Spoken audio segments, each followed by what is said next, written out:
천안에선 이번 설 연휴 기간에만 1,500명이 넘는 확진자가 발생했습니다.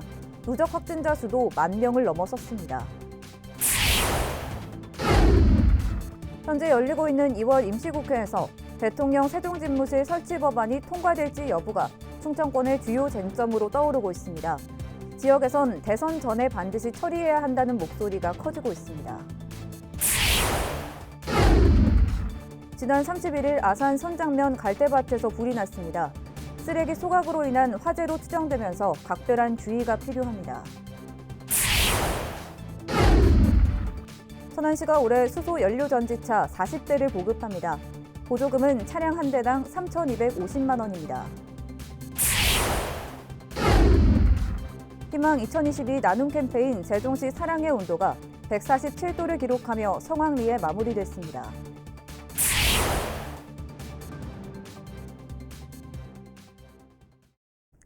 시청자 여러분 안녕하십니까? BTV 뉴스 특보입니다. 천안에선 이번 설 연휴 기간 총 1,500명이 넘는 확진자가 발생했습니다. 누적 확진자 수도 10,000명을 넘어섰습니다. 송용환 기자의 보도입니다. 지난 설 연휴 기간 동안 천안 지역 코로나19 확진자 현황입니다. 닷새 동안 1,564명의 확진자가 발생했습니다. 지난 1일에는 하루 342명의 확진자가 나와 1일 최다 인원을 기록했습니다. 연휴 직후 선별진료소도 장사진을 이뤘습니다.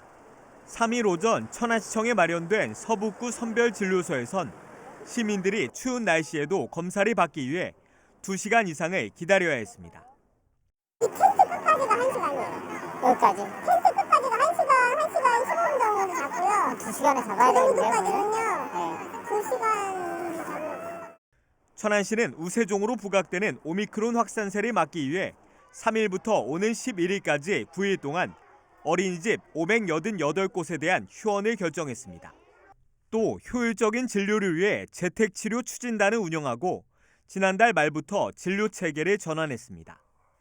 이에 따라 무증상 경증 확진자 1,000명까지는 각 가정에서 치료하는 것을 원칙으로 하고 있습니다. 이와 함께 이날부터는 선별진료소의 운영 방식도 변경했습니다. 역학적으로 연관성 있거나 60세 이상 고위험군은 기존 선별진료소에서 PCR 검사를 이제 지속적으로 계속 실시하고요. 네. 일반인 진단 검사는 이제 선별진료소에 마련된 이제 자가진단 검사 키트가 있어요. 그래서 이 키트를 통해서 이제 자가 검사를 실시하고 나서 양성이면 바로 이제 PCR 검사를 이제 하는 것으로 이렇게 이제 변경. 한편 설 연휴 기간 확진자 급증으로 천안 지역 누적 확진자 수는 10,000명을 돌파했습니다. BTV 뉴스 송용환입니다. 세종시 교육청이 설 명절 이후 코로나19 급속 확산이 우려됨에 따라 교육 현장에 대한 방역 대책을 강화하고 나섰습니다. 교육청은 이달 중 중간 개학을 하는 중학교 한 곳과 고등학교 한 곳에 대한 교육 활동을 전면 온라인으로 전환하는 한편 종업식과 졸업식 역시 온라인으로 대체하도록 했습니다.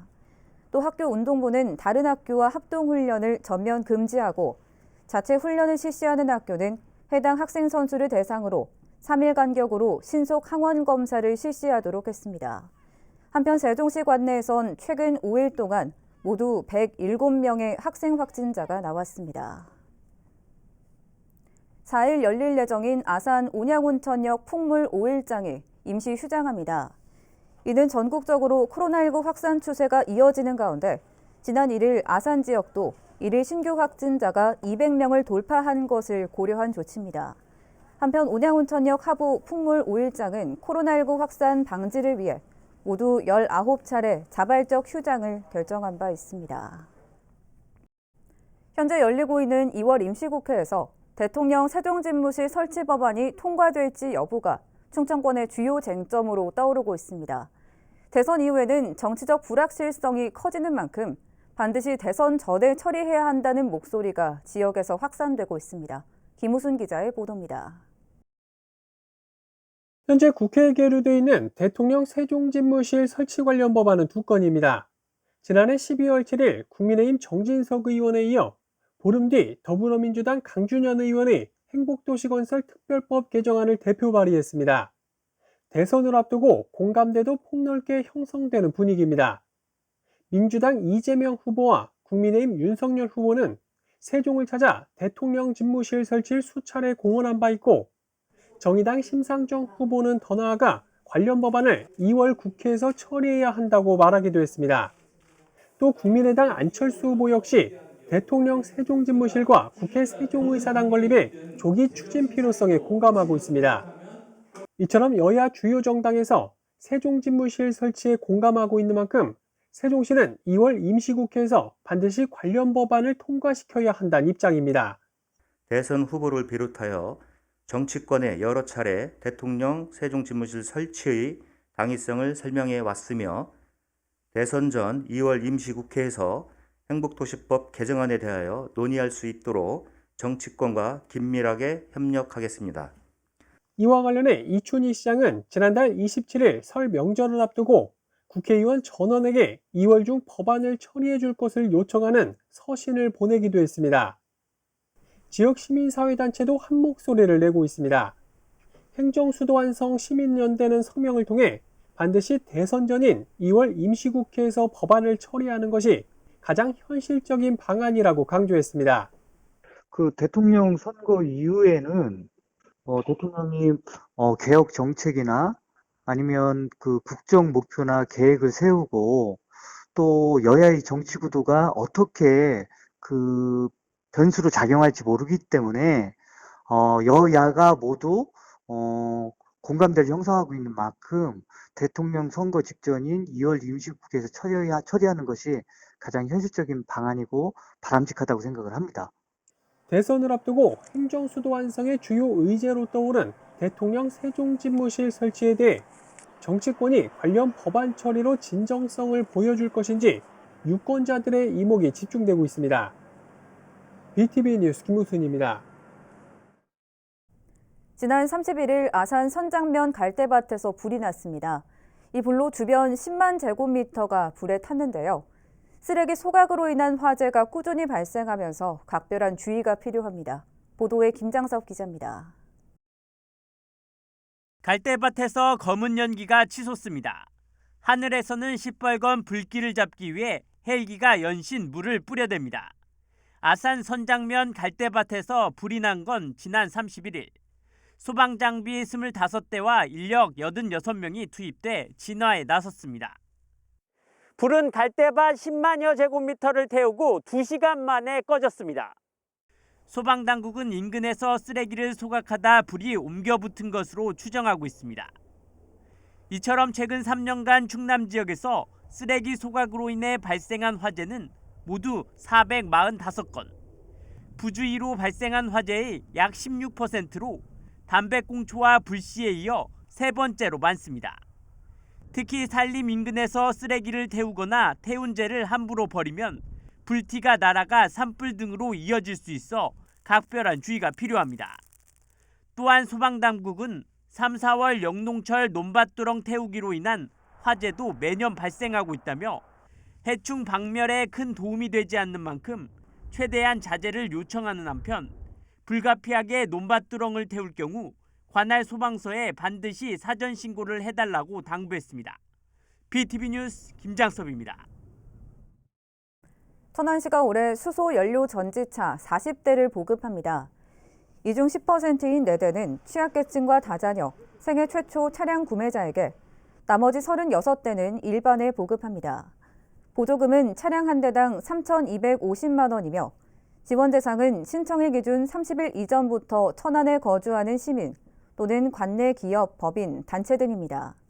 보조금을 지원받기 위해선 오는 10일부터 자동차 대리점을 방문해 신청서와 구비 서류를 작성하면 됩니다.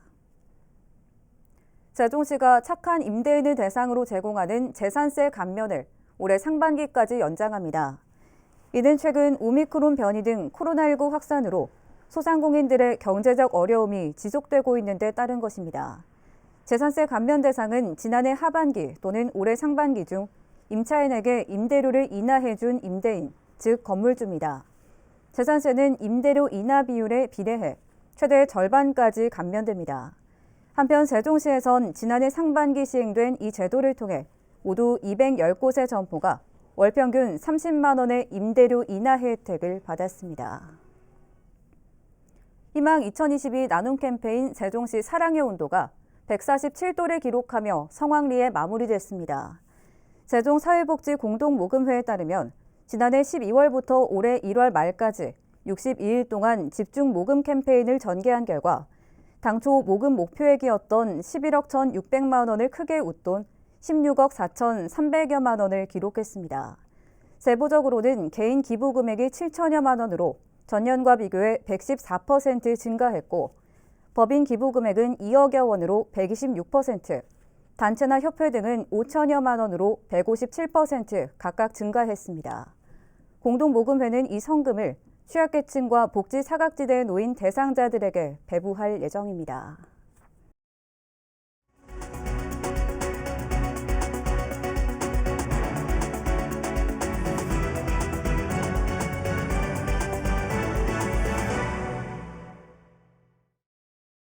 아산시가 4차 산업시대에 지속가능한 신성장 동력을 창출하기 위해 바이오 헬스 산업에 집중하고 있습니다. 어떤 사업들이 추진 중인지 김장섭 기자가 알아봤습니다. 지난해 12월 착공에 들어간 헬스케어 스파 지원센터.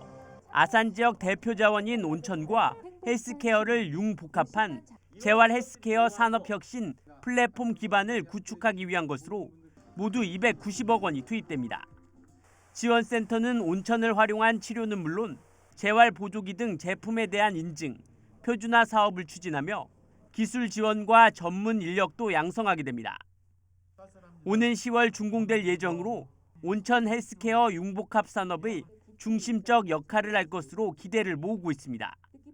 AI 로봇 기술 기반의 인공 로봇 팔과 다리는 물론 AI 기반의 휠체어 등의 제품들을 실증하고 데이터를 구축해 제품화를 연계하는 사업을 비롯해 첨단 바이오와 3D 프린팅 기술을 활용해 손상된 조직 장기의 기능 회복을 돕는 재생 재건 의료기기에 대한 실증 및 표준 인허가 지원 체계도 구축됩니다. 이를 위해 아산시는 한국기술산업시험원과 업무 협약을 체결하고 오는 2023년 말까지 R&D 집적지구에 바이오 의료 종합지원센터를 건립하게 됩니다. 미래 바이오 먹거리 창출을 위해 인공지능이 결합된 의수, 의족 등 의료 로봇 및 재생의료 시장 확장으로 이어지는 280억 원 규모의 지능형 의지보조 자동 이송기기 사업과 295억 원 규모의 재생재건 산업기술 실증사업 공모에 선정되었으며 이와 함께 수면 데이터 분석 등 기업 지원을 위한 원스톱 센터 구축과 가정에서 요양 중인 환자 등 사용자 편의에 맞춰 제작되는 건강관리 제품을 개발 연구하고 성능을 평가하는 사업도 오는 2023년까지 진행될 예정입니다. BTV 뉴스 김장섭입니다. 최근 통계청이 2021년 국내 인구 이동 통계를 발표했는데요. 광역자치단체 가운데서는 세종시의 순유입률이 가장 높았습니다. 지난해 세종시의 인구 이동은 어떤 흐름을 보였는지 김우순 기자가 분야별로 분석해봤습니다. 지난해 세종시로 전입한 인구수는 7만 6,912명, 반면 전출한 인구수는 6만 2,827명으로 전입 인구가 14,085명 많았습니다. 이로 인한 순유입률은 전체 인구 대비 3.9%로 전국 광역시도 가운데 가장 높았습니다. 전입자 수에서 전출자 수를 뺀 연령대별 순이동자 수는 어땠을까? 30대가 3,472명으로 가장 많이 유입됐고 이어 20대가 2,600여 명, 40대가 2,200여 명으로 그 뒤를 이었습니다. 문제는 여전히 충청권에서의 전입이 많았던 겁니다. 주요 전입지를 분석해보니 대전이 30%로 가장 높았고 다음으로 충남이 13.5%, 경기도 13.4% 순이었습니다. 주요 전출지 역시 대전이 22.5%로 가장 높았지만 전입 비율보다 낮았고 이어 경기도 16.1%, 충남 15.9%로 각각 나타났습니다. 주요 전입 사유도 살펴봤습니다. 주택 때문이란 이유가 31.2%로 가장 많았고 이와 거의 비슷하게 직업 때문이 30.6%로 그 뒤를 이었습니다. 다만 교육 때문에 전입했다는 비율도 4%에 달했는데 문제는 교육 때문에 전입했다는 인구보다 전출한 인구가 500명 더 많았다는 점에서 과제를 남겼습니다. 각 분야별로 인구 이동 추세에 따른 능동적인 정책 변화가 필요해 보입니다. BTV 뉴스 김우순입니다. 세종시의회가 이달 말까지 제3기 의정 모니터단 40명을 공개 모집합니다. 이는 의정 전반에 시민의 목소리를 반영하기 위한 것으로 인터넷 활용이 가능한 만 16세 이상 세종 시민이면 누구나 신청할 수 있습니다. 참가 신청은 의회 홈페이지에서 지원서를 내려받아 작성한 후 이메일이나 우편 등으로 제출하면 됩니다. 모니터단으로 위촉되면 향후 2년 동안 의정활동 모니터링과 정책 제안 등의 역할을 하게 되며 소정의 활동비와 함께 우수 활동자에게는 포상이 주어집니다. 세종자치경찰위원회가 지역경찰장 주민추천제를 전면 시행합니다.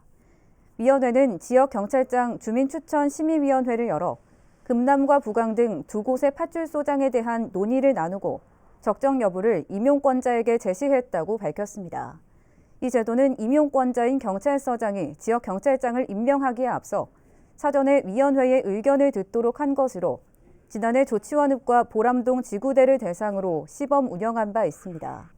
또 앞으로 임용 수요가 발생하는 지구대나 파출소장에 대해서도 지속적으로 접목해 나갈 예정입니다. 천안 지역 소상공인들로 구성된 소소그룹이라는 단체가 있습니다. 코로나19 상황에서도 나보다 남을 먼저 생각하는 사람들, 송용환 기자가 소개합니다. 천안역 명동거리에서 휴대폰 가게를 운영하는 주정아 씨. 코로나19 이후 수입이 크게 줄었습니다. 사정이 여의치 않지만 주 씨는 매달 빼놓지 않고 5만 원씩 기부에 동참하고 있습니다. 그 5만 원이라는 돈이 작다면 작지만 엄청 큰 돈이잖아요. 근데 힘들어진 상황에서도 봉사활동하면서 기부하면서 저희가 조금 사실 살아가는 걸 좀 느끼다 보니까 그렇게. 천안 지역 자영업자들이 모여 만든 소소그룹은 소상공인들의 자금 모임이라는 뜻으로 30여 개 업체들로 구성되어 있습니다. 업체당 매월 5만 원씩 기부에 참여하는데 지역사회 어려운 이웃들에게 큰 도움이 되고 있습니다. 많은 소상공인 업체들이 어려움을 겪고 있지만 소소그룹에 속한 17개 업체에서 릴레이로 그 후원을 지속적으로 해주시고 계셔서 그 금액이 모여서 저희 아이들 외래치료비로 사용되고 있습니다. 이들은 앞으로도 소상공인들의 힘을 모아 다양한 재능 기부 활동을 펼칠 예정입니다. 이 그룹은 기부뿐만 아니라 나중에는 뭐 이런 재능 기부든지 아니면 의료 지식 기부라든지 아니면 좀 뭐 저소득층 및 농아인들의 교육까지 담당하는 그런 모임으로 남고 싶어서 이 모임을 만들었습니다. BTV 뉴스 송용환입니다. 천안시립교향악단이 오는 25일 오후 7시 30분 천안예술의 전당 대공연장에서 새해 첫 콘서트를 엽니다. 이번 공연은 구모영 예술감독의 지휘로 하모니스트 박종성, 소리꾼 조주선, 테너 류정필이 협연자로 출연하고 특히 천안 역사문화 프로젝트인 오케스트라를 위한 능수야 버드른의 초연이 예정돼 있습니다. 입장권은 티켓 링크를 통해 예매할 수 있습니다. 세종시 농업기술센터가 오는 9일부터 주말 농장과 정원형 텃밭을 분양합니다. 주말 농장은 연기면을 비롯해 연서, 장군, 금남, 연동면 등 5개면 11개 농장에서 전체 965구획을 제공하며 구획당 16.5에서 19.8제곱미터 크기로 분양비는 3.3제곱미터당 2만 원입니다. 또 정원형 텃밭은 7개 농장에서 전체 38구획을 제공하며 구획당 66제곱미터로 분양비는 30에서 60만 원입니다. 분양 신청은 농업기술센터 누리집에 공개되는 농장 정보를 활용해 농장주에게 직접 신청하면 됩니다.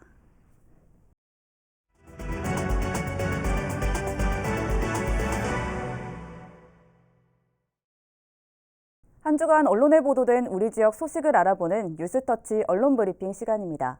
세종시 1에서 3생활권 금강수변 및 BRT 상권의 상업 건축물에 대한 용도 규제 완화가 오는 7월까지 1에서 3단계에 거쳐 검토된다고 디투뉴스24 이희택 기자가 보도했습니다.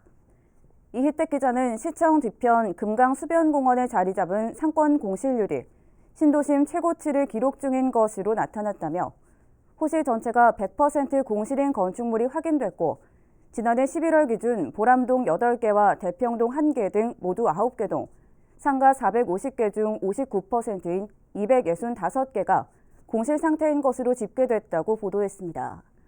수변 상권 관계자들이 비현실적인 용도 규제 완화 등 대책 마련을 촉구하고 나선 이유가 여기에 있다고 분위기를 전했습니다. 실제 세종시 지구단위 계획상 수변 상권 허용업종은 일종 근린 생활시설 중 슈퍼마켓과 휴게 음식점, 제과점, 소매점, 2종 근린 생활시설 중 일반 음식점과 휴게 음식점, 제과점, 문화 및 집회시설의 공연장 중 음악당, 전시장 중 박물관과 미술관에 한한다고 보도했습니다. 하지만 이는 오는 3월 금강보행교 개통에 따른 시너지 효과를 보기 어려운 구조라고 밝혔습니다. 천안시가 미세먼지 저감 등 대기 환경 개선을 위해 LPG 1톤 화물차 신차 구입비를 지원합니다. 시는 4억 원의 예산을 투입해 200대에 200만 원의 보조금을 지원할 계획이라고 중부메일 송문용 기자가 보도했습니다. 지원 대상은 천안시에 등록된 경유차 또는 도로용 3종 건설기계인 덤프트럭, 콘크리트 믹서트럭, 콘크리트 범프트럭을 2021년 12월 1일 이후 폐차하고 LPG 1톤 화물차를 신차로 구매하는 시민이며 조기 폐차 기준을 충족하는 경유차를 조기 폐차하는 경우에는 우선 지원받을 수 있다고 전했습니다. 2021년 11월 30일 이전에 경유차 건설기계를 말소했거나 LPG 화물차를 구매 등록한 경우는 지원받을 수 없고 신청 미달이거나 추경 예산 확보 시에는 추가 공고 없이 선착순 지원할 예정이라고 보도했습니다. 세종 상공회의소가 올해 행정안전부 주관 지역주도형 청년 일자리 사업의 수행기관으로 선정되면서 이에 참여할 지역 기업 모집에 나선다고 디트뉴스24 이희택 기자가 보도했습니다. 이에 참여하는 청년들은 디지털 분야 취업과 함께 지역 정착의 기회를 얻는 한편 기업은 세종형 뉴딜 추진의 기틀을 마련하고 경쟁력 강화에 도움을 받을 수 있게 된다고 알렸습니다. 채용 계획이 있는 지역 중소기업은 모두 신청 가능하고 심사 후 선정된 기업은 세종시에 거주하는 만 39세 이하 미취업 청년을 대상으로 24개월간 월 최대 160만 원가량의 인건비를 지원받을 수 있다고 보도했습니다. 채용된 청년 구직자는 별도 교통비 지원과 함께 디지털 분야 역량 강화를 위한 직무교육, 관련 분야 자격증 취득 및 자기개발 지원비 등의 혜택도 받는다고 전했습니다. 천안시가 올해 보호 종료 아동과 가정 위탁 아동 지원을 더욱 강화한다고 중부메일 송문용 기자가 보도했습니다. 올해는 사업비 1,000만 원을 전액 12로 투입해 보호 종료 이후 5년 이내에 천안시 보호 종료 아동의 사회 정서적 지지체계 구축을 위해 계획된 1:1 멘토 멘티 사업을 2월부터 본격 추진한다고 전했습니다. 천안시 여성 CEO 봉사단체 회원들을 비롯한 관내 기업인으로 구성된 멘토단이 보호 종료 아동의 실제적인 도움을 지원할 방침이라고 알렸습니다. 또 정부가 보호 종료 아동의 자산 형성을 위해 1:1로 매칭하는 아동발달 지원 계좌의 정부 매칭 비율을 1:2로 확대하고 지원 한도도 월 5만 원에서 월 10만 원으로 상향함에 따라 평균 적립금이 증가할 것으로 기대된다고 보도했습니다.